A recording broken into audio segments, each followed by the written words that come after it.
মুক্তিযোদ্ধাদের নামের আগে মুক্তিযোদ্ধা শব্দটির আগে ভুয়া শব্দটি যুক্ত হয়ে গিয়েছে, যেটা আমি একজন মুক্তিযোদ্ধার সন্তান হিসেবে কোনোদিনও মনে করি না যে এটাকে প্রশ্রয় দেওয়া উচিত। মুক্তিযোদ্ধাদের তালিকার বিষয়ে আমরা সকলেই জানি, তবে আমি ভুয়া শব্দটি মুক্তিযোদ্ধাদের আগে আমি এটাকে মনে করি যে তাদের প্রতি অসম্মানজনক বিষয়। এটিকে বলতে হবে অমুক্তিযোদ্ধা।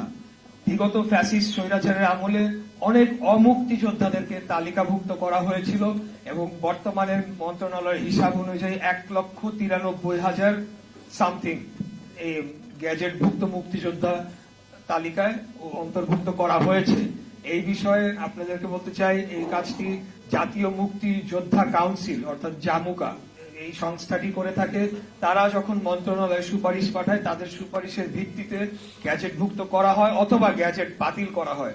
আমরা মাত্র 30 দিন হলো আমরা সরকার গঠন করেছি, তো এর মধ্যেই বেশ কয়েকটি আবেদন এসেছে, কয়েকটি গ্যাজেট বাতিলও করা হয়েছে এবং 2-1 জনকে অন্তর্ভুক্ত করা হয়েছে।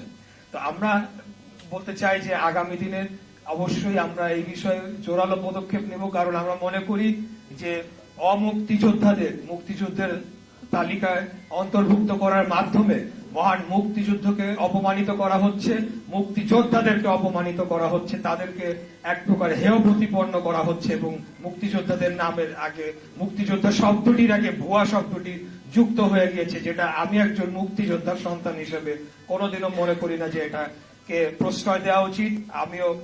আমরা আমাদের যে মাননীয় মন্ত্রী মহোদয়ের সাথে এই বিষয়ে কথা বলেছি। আমাদের মাননীয় প্রধানমন্ত্রী উনি নিজেও একজন মুক্তিযোদ্ধার শুধু সন্তান নয়, স্বাধীনতার ঘোষকের সন্তান। তাই আমরা এই বিষয়ে অবশ্যই সিরিয়াসলি আগামী দিনে কাজ করে যাব।